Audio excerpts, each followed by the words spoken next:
Been a while since I did one of these, but I am finally back. There's no real excuse. I mentioned before, I don't really have a job or nothing. Oh no, I've just been chilling, you know? Anyway, we're back with the nightly ramble stuff. Probably not nightly, actually, because again, I'm running out of ideas. I'd appreciate suggestions. So we're finally doing the world building one. And I did write like notes or whatever, which should be in the description, like what I might talk about. Not like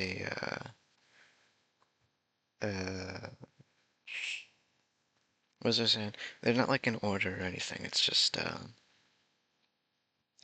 whatever I might talk about. And there'll definitely be stuff that is like I I, I repeat myself or talk out of order. You know how these go. If my voice sounds weird or different, it's because I just had my one of those things. It's the monthly thing. It's the famous monthly breakdown. Proud of myself. I didn't even cry this time. Very proud. Very proud. Uh, so we're here to talk about world building. So what do I mean by that? Because you might not know what I mean by that, because world building is a huge topic. I mentioned before there is the world building subreddit that I frequent, and then there's the world jerking subreddit that I frequent more. Ugh. And then there are a lot more like writing circles that talk about world building, and there are my favorite world building like YouTube channels that focus on specific things. So you may be confused when I just say world building because it's a big topic. Well, I mean just like the background stuff for your story or your tale or your game, right? Or just even world building for fun. Because not every bit of world building needs elaborate sort of tales to go along with it. I haven't read it because I refuse to spend money, though I have really been debating with myself about this.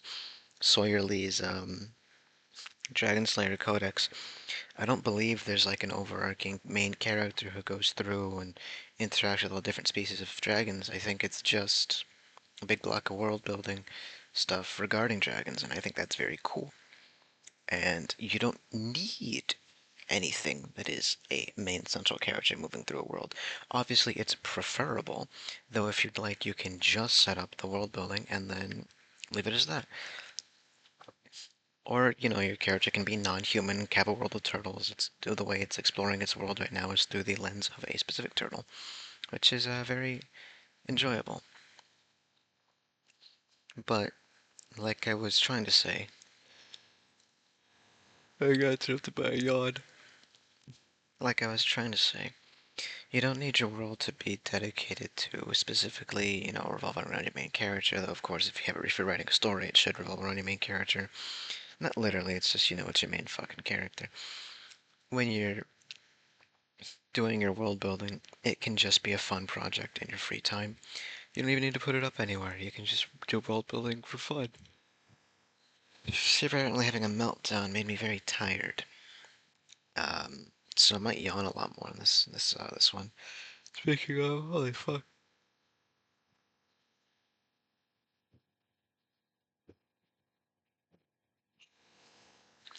Oh, damn. Don't worry, it's very normal. Just like my eating habits. Just think about all the ways I've fucked up and all the ways I'm gonna in the future. Anyway, this is not the self-loathing video, if indeed it ever gets made. This is talking about world building, so let's finally tackle one of these topics. So, probably the most important one to tackle is not actually where to start, it is inspiration versus plagiarism. This is something that haunts many people constantly. I've mentioned before how there is no such thing as original thoughts, not anymore. It's all just iteration on things that came before. And that's fine, right? Who gives a damn? If you're just gonna iterate on something else that already exists, because everyone's doing that right now. Look at all the live action remakes of your favorite movies.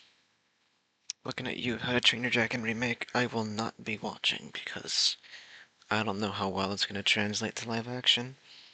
Of course, I saw Sawyerly's video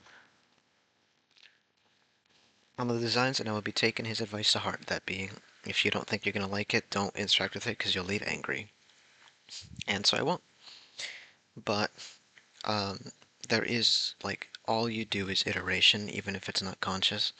Your brain likes uh, collating and cataloging all the information you see throughout your life, especially in patterns and different, like, your brain likes having segments that it can draw from.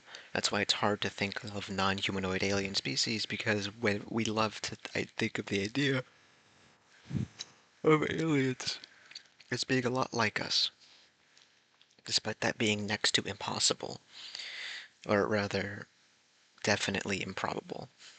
I guess next to impossible is technically what I was right the first time. Is that me giving you an excuse for telling you to write whatever you want, and then you just one-to-one copy, like Kappa World Turtles, Dragon Slayer Codex, stuff you like? Absolutely the fuck not. Sure, you can have your own take on it, especially if there are aspects you didn't like about the... Fuck me, what the hell? Especially if there are aspects you didn't like about the original source material, and then you're able to play with it and twist it as you like. There's a reason fanfiction is so popular, the man says, having written fanfiction. But know your limits. Don't just retread everything and then try to pass it off as your own. Fuck me, what the hell? Even if you're not selling it for anything? Because that's just fucking blatantly disrespectful. Take liberties. But like genuinely take liberties. And I don't mean insofar as you take the exact plot one to one, you just scrub the names off. Just genuinely, if you see something, if you see something you like, and you have the longing feeling to do something with it, go ahead and do something with it. Just do it with your own merits. We all know what plagiarism is. It's taking someone's work and passing it off as your own. So that means, also, when you take your inspiration and then work with your little project, be absolutely 110% sure. I'm so fucking tired. Be absolutely 100% sure that you're crediting properly your inspirations. If you are taking an aspect you like, if it's like, I don't know, you're putting it on your fucking blog or something, because I think people still do blogs, in the author's notes or whatever shit like that, explain where you got the idea from and how you iterated on it, and obviously like put links or just by name drop both work and creator what you took from, and why, and how. But you're beholden to basic courtesy, especially when you're putting something out there. Because not everybody will immediately get the obvious inspiration that you took from. Not everybody has your experiences to draw from, so when someone sees something you made, they might not make the connection immediately. And you have to do your due diligence as a fan to ensure that they get to enjoy the work the same way as you, and guide them to the work that you like. With any luck, you'll revive the fandom, or something. Okay. So now, where should you start with your world building?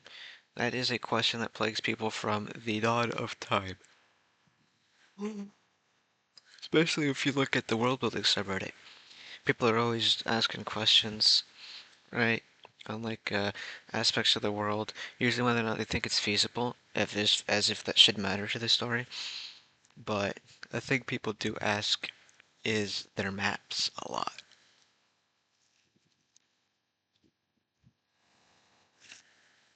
So, firstly,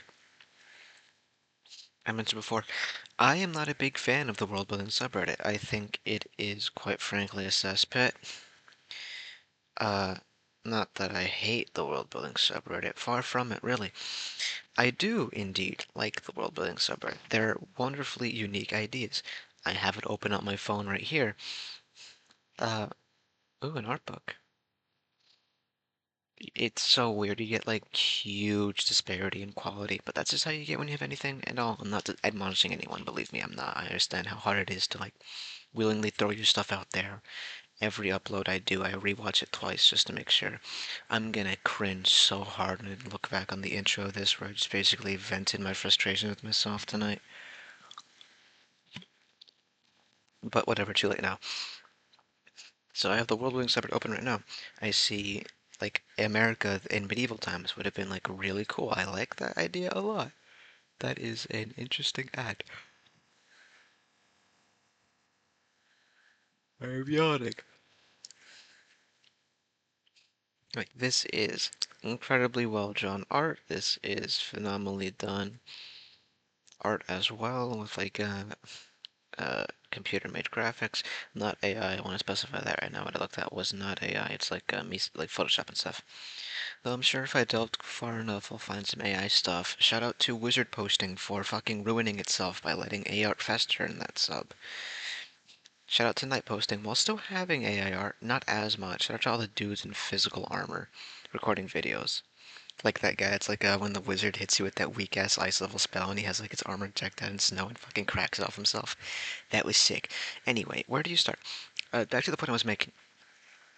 I see a lot of people in the Worldbuilding subreddit start off with stuff like their seed world up to and including the fucking tectonic plates of their world. Cool. I see people making an entire fucking language for their species. Cool. I see people delving into the fucking anatomy and asking at every twist and turn, is this accurate? Could this be realistic? Is this feasible for their species? Cool. The majority of these people also intend for this to be like a project they put out there as like a book or something. Not cool. Now, you just said, you may be thinking, you do not wish to admonish anybody. You do understand the creative process and how vulnerable you must be to put something out there. I do. I did say that. However, be realistic. If you make a conlang for your species, if you map out the fucking tectonic plates of your world and at every twist and turn ensure this map is 110% feasible and accurate and has complete and utter impact on your world as it forms and shapes with your culture, if you spend your free time getting college courses for anatomy to ensure that your fictional species is anatomically accurate, you are not releasing that book. Statement. Now, this goes against your earlier speakings. You may be thinking of yourself again, where you said not all world building needs to be something you turn it into. Correct. I'm focusing specifically on those who wish to turn the world building into something. Because, as terrible writing advice said, because terrible writing advice is the best place for writing advice. If you watch the videos, you'll get it very quickly what the bit of the channel is. He has genuinely good advice, but like twists and turns it. It actually has evolved over the years, and I've been a fan for a while. Huh. I guess being an author wasn't, or not author, a writer. I don't have any fucking lofty dreams. I know writing a novel is a time sink, and I know reading a novel is a time sink too, and so it's going by the wayside a bit. A bit. Public libraries see more use than you think they do. Um, I guess that's why. I guess being a writer never really was a spur of the moment decision. Anyway, he said himself that if you're on the same first draft for that last 10 years, maybe it's time to shelve it and just do another thing. He didn't mean like writing as a whole. I don't remember him meaning writing as a whole. He meant just like a different project. Pretty good advice, admittedly. But in fact, the first writing project I did, I scrapped entirely. I wasn't happy with how I was working, and I didn't want to summon the effort to rewrite it. So I didn't. Anyway, what was this? Where to start? If you are going to spend your time making sure every little tiny detail of your world is fit, prim, and perfect, you're never releasing that. An important thing to start is where you're most comfortable with starting. If you're more comfortable with starting with the culture, start with that. The biosphere, start with that. Your map, start with that. It doesn't need to be 110% perfect. Nothing will ever be, and you're hindering your own growth. What do I mean by that? Well, back to the map thing. People submit their maps all the time for the masses on the world building subreddit to critique and pick apart because obviously they would know best. He says, fully serious, absolutely no scorn in my voice. Ugh, no scorn in my voice. What you'll see is you'll see people blatantly lying about the maps. Oh, fucking, oh, look at this subversive dwarf. Ugh, whatever. I mean, it's fine. It's what it is. I'll get into that later. As we say, more than likely, no, I just will. Because it is something has been bothering me.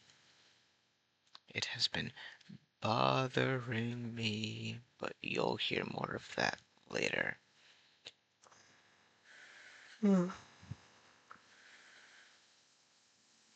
Dystopian cyberpunk world? You could have just said cyberpunk world. Anyway. What was I saying? Maps. People submit their maps all the time for the wonderful critique of those who know best on the world's building subreddit. People will pick apart their maps with mirthless glee, happy to scorn someone else to feel better about the fact that they haven't worked on their project in weeks. And you see a bunch of stuff, such as them telling them, this geographic formation physically cannot exist and you are wrong for making it work this way. And then you do a little bit of research on Earth's geography and you realize, no, that's just wrong. No, that does function. That can work. You see this too often. You'll have people complaining about too windy of rivers, rivers that feed into two other different bodies of water. People complaining about mountain ridges too close to one another, the way their tectonic plates work, how close the boundaries are between different biomes. And you look at Earth and you see all the crazy shit Earth can do. Do you know how fucking big the Mississippi River is? You know how many different rivers, streams, lagoons, and lakes it feeds into? Look into it. The Mississippi River is the fucking rib cage of the earth. Not of the earth, of America. It is the heart of America, pumping the blood throughout the little fucking capillaries and veins. The Mississippi River has its roots everywhere. Rivers can be fucking massive and windy. Rivers can feed actually hundreds of different bodies of water. Don't submit your maps for fucking world building critique. Genuinely, world jerking critique is better. Unironically, I've been feeling as I scour that subreddit a lot more often than I do world building. Sure, you get the like bitter, jaded edge that comes with people who went to the world jerking subreddit because they're sick of the world building subreddit, as happens with so many subreddits. But also, once you submitted your stupid little meme post into the feed, and then you delve into the comments, and then do the unjerk and rejerk stuff, which is just LARPing and not LARPing, right? You get genuinely more in-depth and wonderful discussions there than you do on world building. And this is partially because nobody on world building gives a shit about each other's world building. They just want to rant about their own, as opposed to, I don't know, talking with friends or something. I get it, talking with your friends, you don't want to bore them or anything, but believe me, I get that. But still, world building kind of sucks for having genuine conversations with one another, whereas world jerking is a lot better in that regard. Isn't that something? The state of internet discourse. Anyway, where should you start genuinely is just wherever you're most comfortable with starting. But keep in mind, first drafts are fine. Second drafts are as well. Once you start getting double-digit drafts, it's a bit shaky. Never do triple-digit drafts. What am I saying? I'm saying the first thing you do isn't going to be perfect. Read 8,000. SCP 8000, that is. If you haven't watched my SCP videos, please watch them if you want to hear me almost cry. Uh, Speaking of SCP, cohesiveness. How cohesive should a world be? Rule of thumb, right? Take it with a grain of salt, pretty much. How cohesive should your world be? As much as you want it to be, it's your fucking world. But keep in mind what you're writing and why. I'll get into that with genre, especially.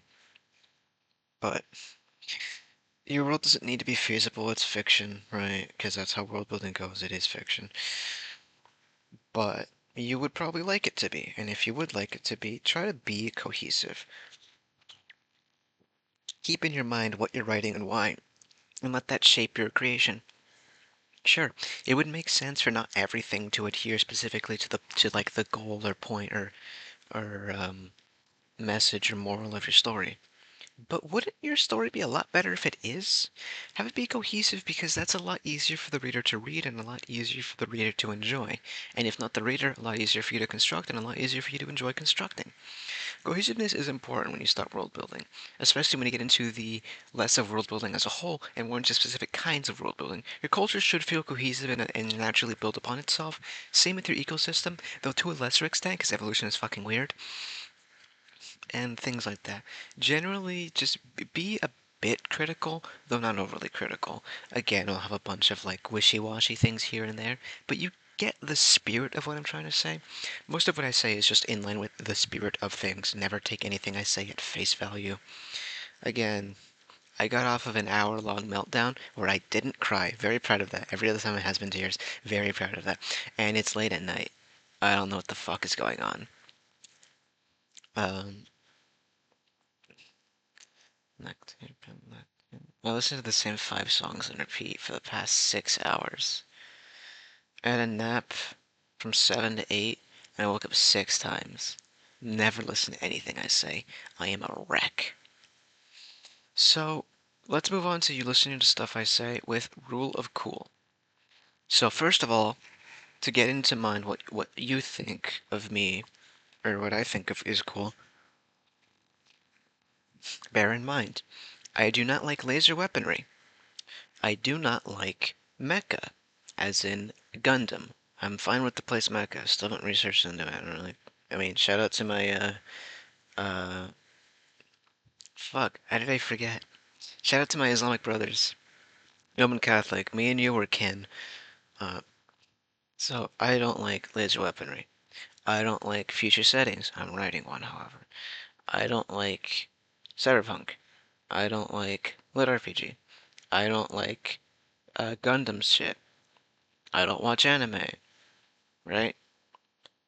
So whether or not you think the shit I think is cool is whatever. I think fist fighting is cool in stories. Unarmed strikes are like cooler than having weapon mastery. If you're having every character do weapons, I think it's cooler to have them use blunt weaponry. Make a character I'm making right now is going to be using a tonfa or truncheon or nightstick or police baton, whatever you want to call it, and shield. Fun fact: nightstick is colloquial. It was called a nightstick because the New York City Police Department had 2 different kinds of sticks. There was the day stick and the nightstick. The nightstick was longer because it was believed police officers needed a bit more protection during night. Isn't that interesting? The way batons have changed throughout the history is actually very in depth. You can look into it. I did. It was actually a quite fun read. Anyway, I th I think old-fashioned weaponry is cool. Manual ones, specifically. Revolvers, bolt action, lever action, brake action. That shit's that cool to me. Breech loading. Right. I think ponchos are sick as fuck. Fun fact, that little character you see there, on screen, my little persona, uh, it's hard to tell, like, because this is the first time I ever got drawn. Friends zip onto it. Uh, yeah, it was like just like the headshot. He's wearing a poncho in there, and the hat. It's like those little It's a sombrero. Right? I'm Mexican. How to go in, and his face. It is a respirator. He is like a little post-apocalyptic figure, and he has the little bandana around his neck. The poncho is it's the composition of it is brown with white triangles or white arrows pointed downwards. Like the first one is from shoulders down to the sternum. The next one is like from beneath, like in terms of they're like V's practically. shoulders to sternum, armpits to belly button, and then like bottom of ribs all the way down to where it hangs down finally. Three consistent patterns of white arrows. That is the design. In case you're ever curious, I know I never mentioned it, but yeah, this the character you see right there. I never drew that. A friend drew that. A friend sibling drew that for me. I guess we're friends. A friend drew that for me. My little persona. I think it's quite fun. I don't do much with them, but in case you were curious, there's the explanation. I think he's cool. Like, so rule of cool. What do I mean by rule of cool? If you play TTRPGs or in TTRPG circles, you know what the rule of cool is very well, very much so. Rule of cool is if you think something wouldn't fit your story because it's not feasible, but you think it's really cool, and again, keep in mind it does function with your story. Remember, kill your darlings. Then throw it in. Rule of cool triumphs any other rule. Why not do something if it isn't cool, right?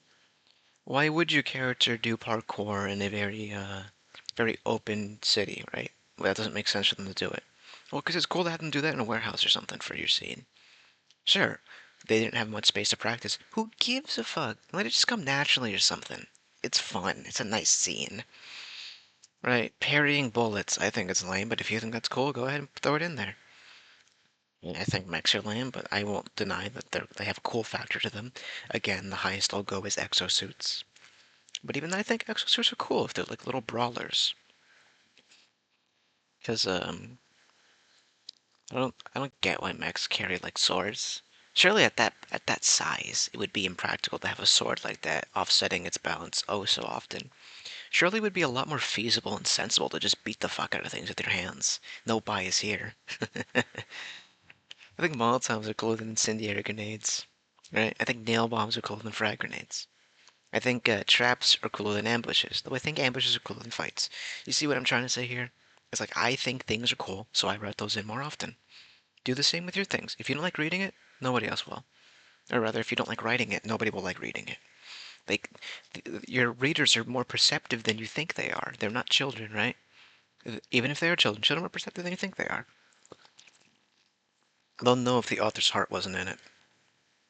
Never rush your updates.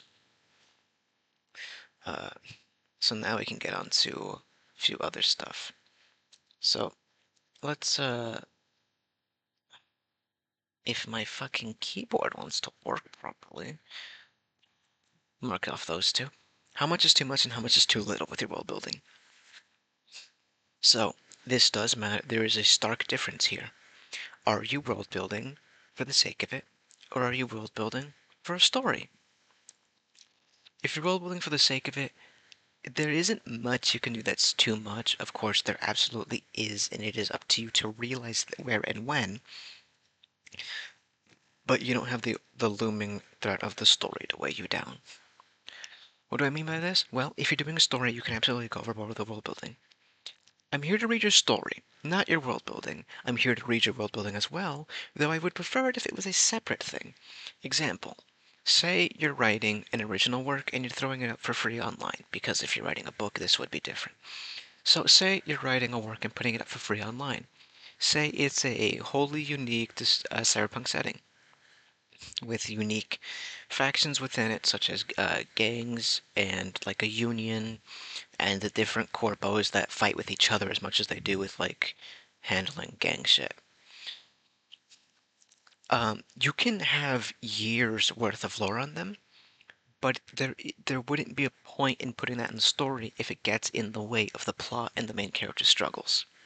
If you release that on the side as an addendum or a like side by side companion narrative, then that would be much preferable to having it be shoehorned into your story for the sake of it.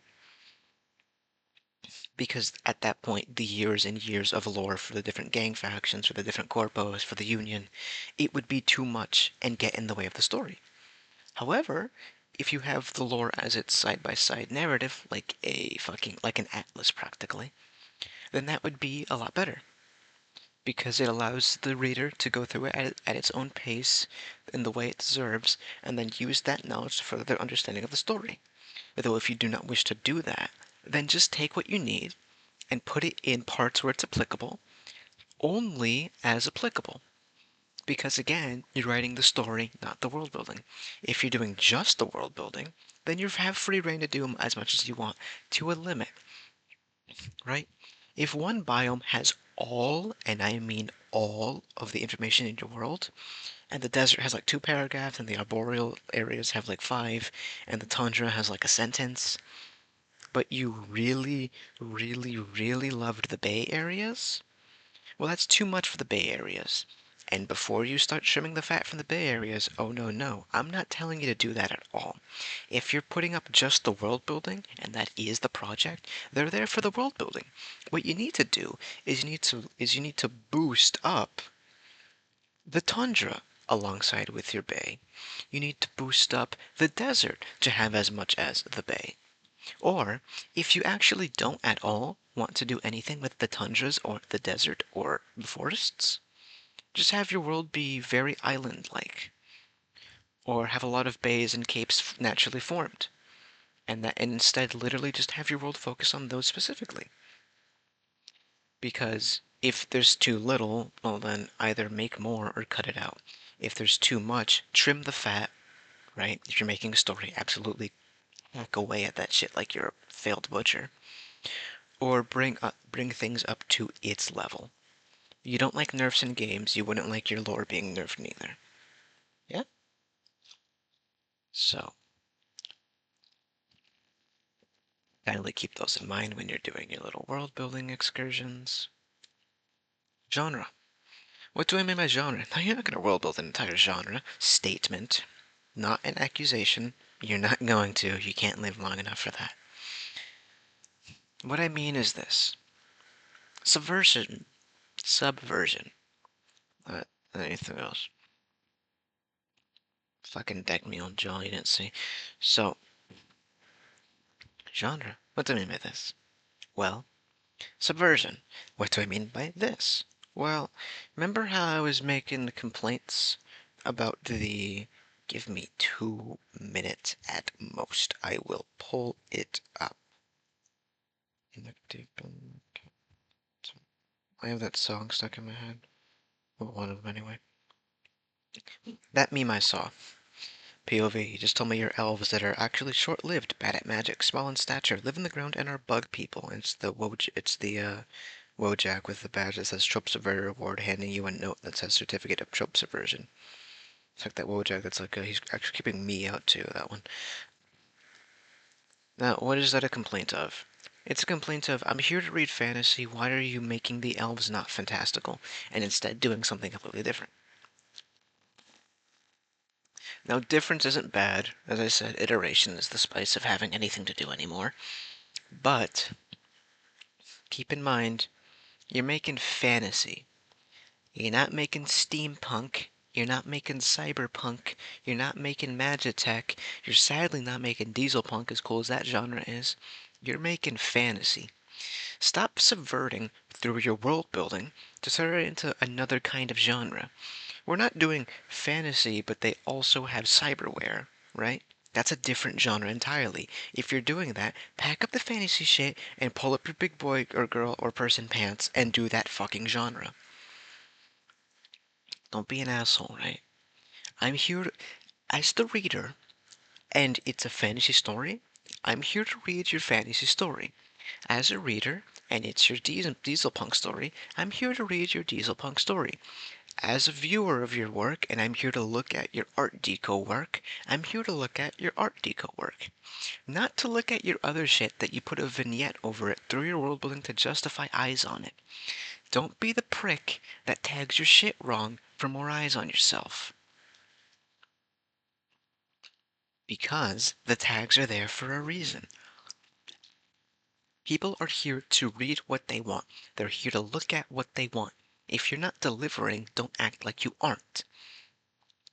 If you're not happy with what you've world builded and think you would be much more happy creating a different kind of world with a different kind of genre, you will go and do that for yourself and for your audience, who is the most important part of the creator-audience transaction. And I genuinely believe that. How do you world build for a genre? You play within their conventions. Sure, you can push against them, but they're not really broken even if they're twisted. I remember how I mentioned earlier in one of the earlier videos something about like complaining about how like it is now the trope to subvert. So now the trope is to play it straight, and I mentioned like demons are the good guys, even though that's lame, because it's just at the core of it, it is still just doing demons are bad guys, but the demons are just someone else now. Your issues with the story aren't actually gone, you just swapped skin. You did underswap. And I don't want to remind you of your Undertale phase, now do I? Sans tongue, an image flashed in your mind. Fucking wizard. Um, play within the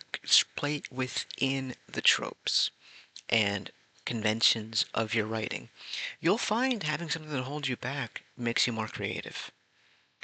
Um, when you're doing your art for like a specific kind of genre, it's like post-apoc, right? Don't like people do this, and it's to an extent. They don't have it be completely rewritten. They don't have their post-apocalypse be completely like eroded through time, and now it's just a regular civilization again. And I don't mean the cool thing where Vegas is doing. I mean like literally all the ruins are gone. In its place are regular homes with regular people having regular jobs, but you still act like it's post-apocalypse because, oh, if you look at my world building, actually, a critical world-shaking event happened X amount of years ago. Yeah, sure, motherfucker, I guess it happened, but you're not showing me the shit. You tagged as post-apocalypse. Make post-apocalypse or get the fuck out of here. No, I'm not venting. Actually, I'm not. Not the way you think, anyway. I'm still venting about myself. God, I had a rough night.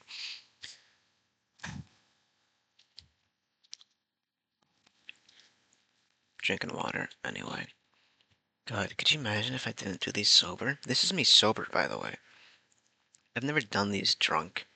Could you imagine if I did one night? All the shit I'd say? Wow. Wouldn't that be something? 10,000 subscribers and I'll do one of these drunk. Is that against TOS? I will check later. As it stands, without double checking, statements out there. Anyway, let's get into the specific things of world building. Let's start with my favorite wildlife, if you could believe it. Let me just mark this off before I start talking. There we are. I use little X's next to them so I know which ones I've talked about, if you're curious. So, what was I saying? Wildlife. You're a genius. Cheese underscore stick one. Those X's will pave your way to salvation. Uh, Wildlife. So, one of my favorite parts of world building is getting my chance to play around with speculative evolution. Spec Evo is another one of those subreddits that are overly critical, but it is Spec Evo, so I mean, like, I guess it fits. But they, I don't know, have some sort of fucking pride in it. Them pricks. I don't post there, I just see it and I get upset. Fuck, something popped in my leg. Oh, hot damn. That hurt. Anyway, just gonna stretch. Let me just, actually, yeah, let me stretch first. You should as well, because you may have sat at your desk for too long, or your couch or your bed or whatever. Get a drink of water, move around, do all that stuff, brush your teeth, floss, mouthwash. Got someone who try to talk to anyway. Fucker has several cavities. Won't brush their teeth. Not like, oh, they're so unhygienic. No, it's just they keep forgetting. So, that reminds me to brush my teeth whenever I go and yell at them. And how effective that is. It's, also they eat too many sweets. Fun fact about me, I don't like chocolate. I prefer hard candy or gummies. The better candy. Or just like Fun Dip or something. Fuck yeah, I love Fun Dip. Shout out to Pixie Sticks. I know it's not Fun Dip. Anyway, I haven't actually broached the topic yet. Wildlife. One of my favorite aspects with world building is getting the chance to play with biology. Now, that sounds fucked up and twisted, and I realize that now. But what I mean is, I like the idea of creating new creatures and doing things uniquely with them. One of my favorite creatures I've ever made was I called it what did I call it? I think I called it like the ash-tailed hawk or something. It lives around like an active magma fissure, and then because of that, its plumage slowly turned into ashen colors because it flew in and around the smokestacks. It had very thick, like it had like the little eye, not eye sheet, the second eyelid that's see-through that like lizards have. It was and in its nostrils were a several layers of very downy feathers to both filter the air and avoid getting anything like lodged into the nostrils and lets it breathe, and it's adapted to function like that. Uh, it was very simple, right? It is a simple creature. There's probably more that I'm forgetting, but it's a very simple creature. But it is effective. Like, wouldn't it be?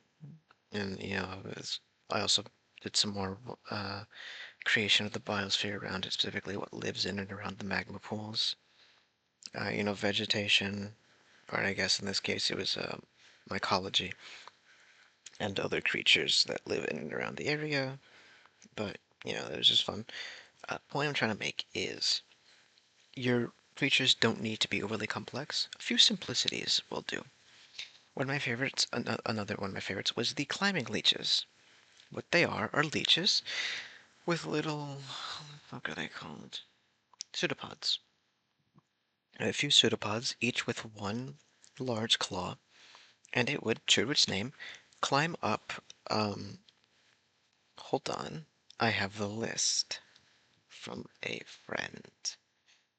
They sent it recently because, world shaking D&D event.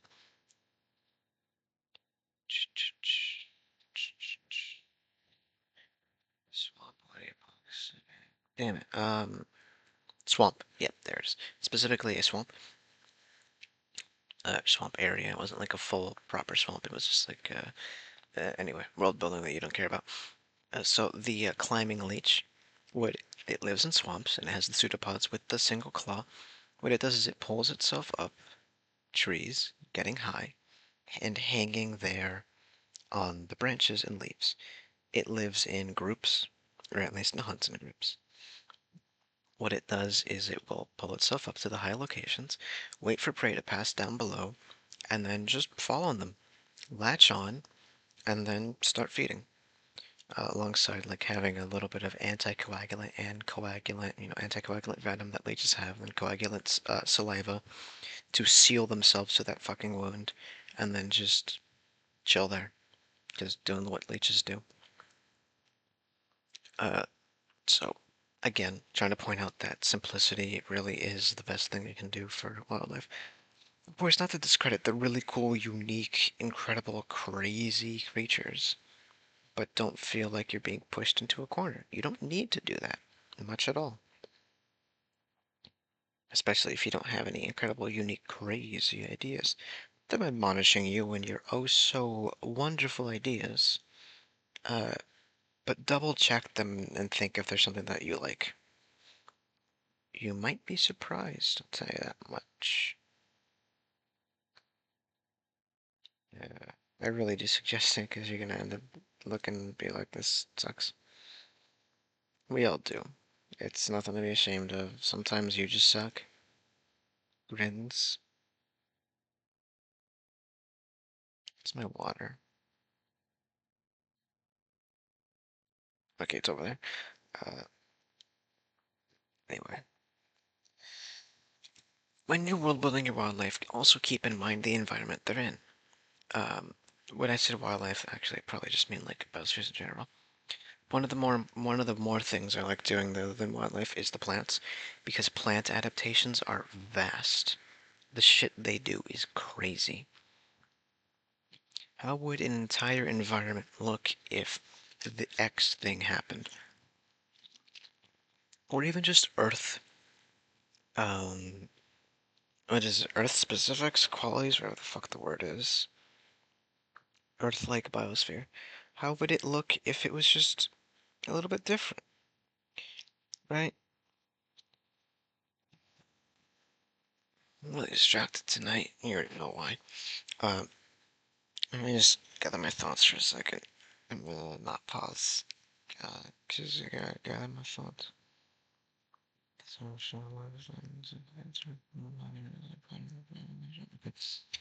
So an important thing to remember when you're world building for like the environment or wildlife is making a little food web. You can do this physically if it helps, like on a piece of scratch paper if you have a marker on a desk.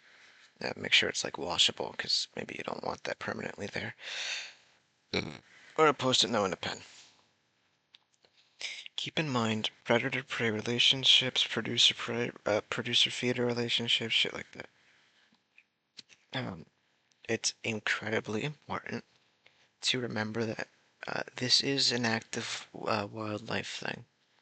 There will never be more predators than there will be prey. There will never be more herbivores than there will be herb. Granted, that is just because of how fast plants can reproduce, but still, good, generally speaking. Something fell in my eye, fucking A, another eyelash or something. Anyway, fucking eyelashes. So, how does your setting put pressures onto your creatures to adapt? How do your creatures put pressures on the plants to adapt? How do your plants put pressures on different creatures to adapt? And it all goes up and down. Look into world building projects on YouTube. They're pretty decent at handling this. Again, it's like a wide pool to pick from, but you'll find some good stuff eventually. I sent it to a friend, so I can probably find it quickly if I just check Discord chat. I don't have Instagram or nothing, so it's like, I really got no social outlets.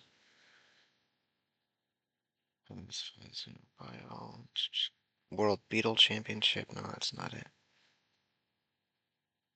No board game, that's pretty cool. Ruin has come for our family. What is this? Oh yeah. Hold on, sorry. Facebook. Okay, but also if you want good, easy, cheap world building, look at Facebook conspiracy theories. Oil is sentient. Oil is sentient. It's a YouTube video. If I just look up YouTube, go to like links, I can probably find it. That's one of the best Port Sulphur Band songs. This is too far back. Yep, this is too far back.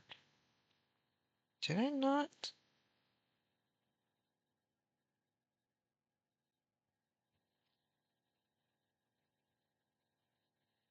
That's why. Because YouTube links are different versus if I send them on my phone or on my computer. Apologies for being lame as fuck right about now. Why is it not letting me scroll? There we are. Because it was just loading everything. Wow. Oh man, Irradiation was a great video I saw. I sent too many videos this man actually. Wow.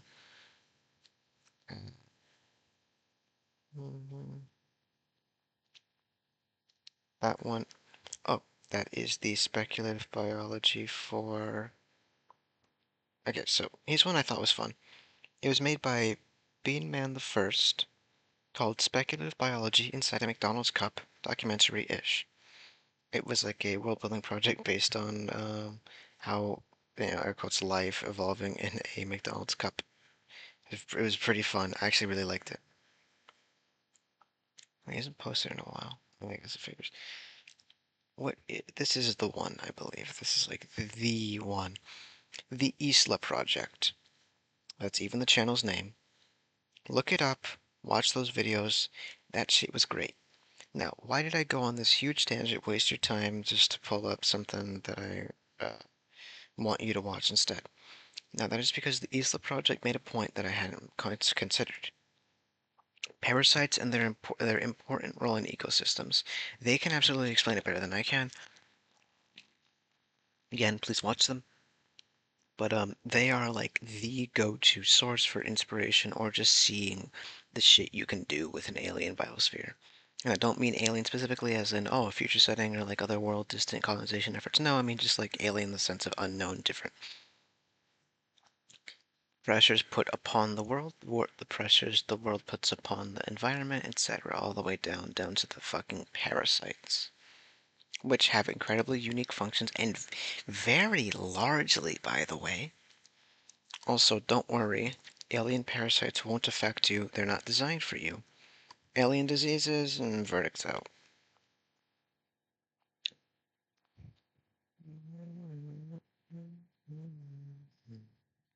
For some reason humans don't really get fleas, no, do we?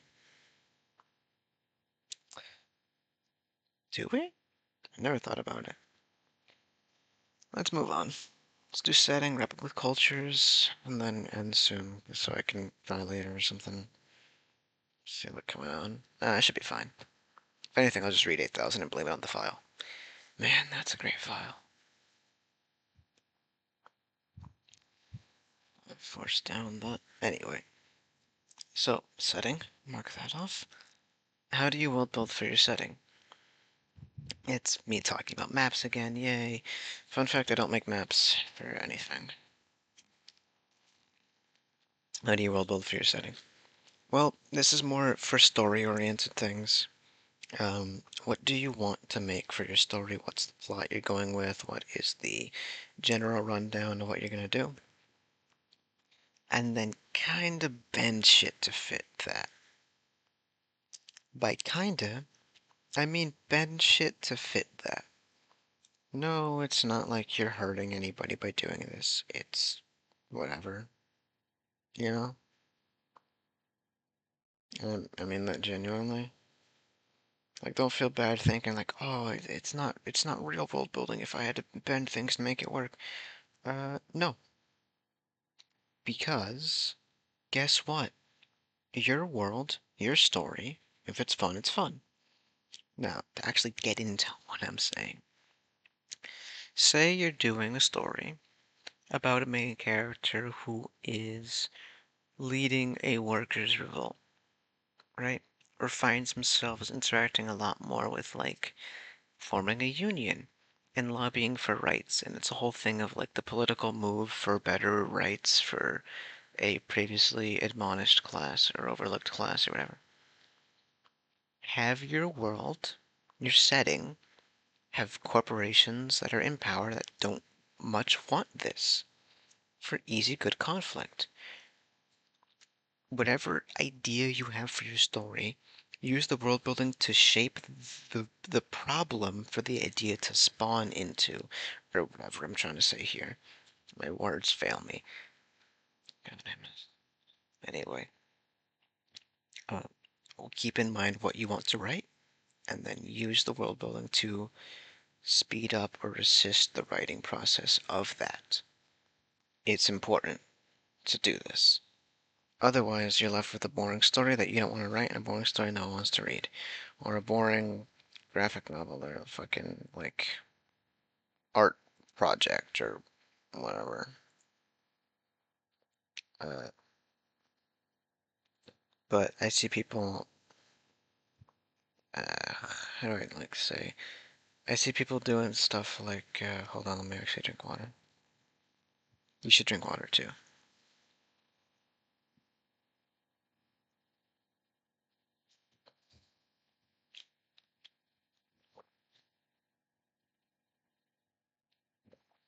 Yeah.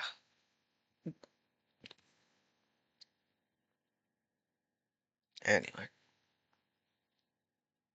what was this?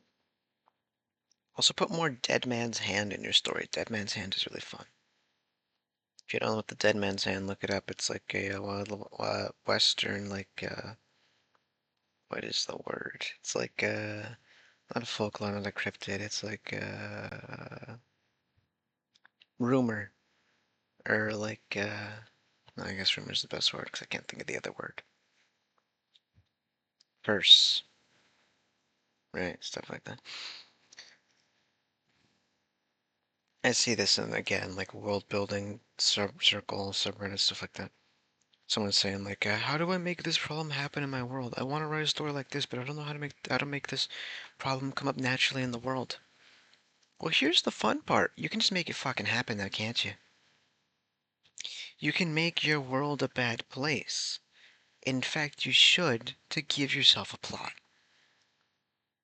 Anyway, I don't think I have much to say on that much more to say on that topic. Cultures. I also like I like, building cultures, though I prefer building other things more than that. I mentioned Worldbuilding Gaia. Please go look into them. They have a fun way of doing cultures. I think food is the most important part to world building when you're building your cultures. Ain't that rich coming from the guy with an eating disorder now, isn't it? I can feel the stomach acid in my throat. It should be in my stomach, not my throat. Isn't that unique and crazy? Sorry for bringing it up again. It just pisses me off that I have this. Anyway, I think this is the last topic. Let me scroll down. Yep, this is the last topic. So cultures. How do you well build your cultures? Well, first of all, you can take inspiration. And it's fine to take inspiration. If you do a caricature, don't do that. Avoid. So if you see someone tell you avoid doing Jewish stereotypes, uh, frankly, you can't. There are so many. Genuinely look into it that you literally cannot build anything that is not a Jewish stereotype. Um, but that is not the point I'm making here. World building cultures. Make them distinct, make them feasible, make them unique. First way to do that, and I genuinely do believe and mean this, is to start with their food. The food makes the people. Food keeps them going, and what they consider food, what they consider delicacies, helps paint a picture on their city where they live. If they consider rice a delicacy, well, then there's somewhere where it is not possible to grow that in large quantities, which already gives you a place of where they live, gives you a viewpoint on like what they consider to be a commodity, right? Trade relations with other places, things like that. What they eat shapes how they live, and then moving on from there is how they dress. Also, shapes how they live, right? Especially if you're doing more fantastical elements and things of that nature. How do they take advantage of the scenario they put in, the things around them, the resources about them? Of course, I can only be so general because cultures rely heavily on your genre, and I've made my video on fantasy genre stuff before already, and made my video on, I think it was lit RPG stuff and other things like that. I'm gonna end pretty quickly here because, again, it's hard to build with the cultures without the things surrounding them. In a vacuum, it's hard to talk about these things. Keep in mind to draw inspiration, but be respectful. And keep in mind that it's fine to just have cultures be fucking weird. Most importantly, work with that damn food. Again, watch my motherfucking food video. Disappointed it doesn't have as much views as it does. It is my favorite video I have done next to the SCP ones. I'm going to put them in a playlist called Bangers. Bangers and mash. Fuck me, I could use some. I didn't eat dinner today. Um, that's pretty normal though, so don't feel like worried for me. So, keeping your have your cultures interact with one another is important. And above all else that I forgot to mention, but is the important thing that you take away from this, if nothing else. Different parts of role building must interact with one another to have it be important, to have it like, function at all. Anyway, I'm gonna say goodnight before I think too much and end up with another meltdown. I'm not gonna eat though, it's too late to get up and go grab something. Night. I'll see ya next time. Finger guns. I've been doing finger guns this whole time, you just couldn't see them.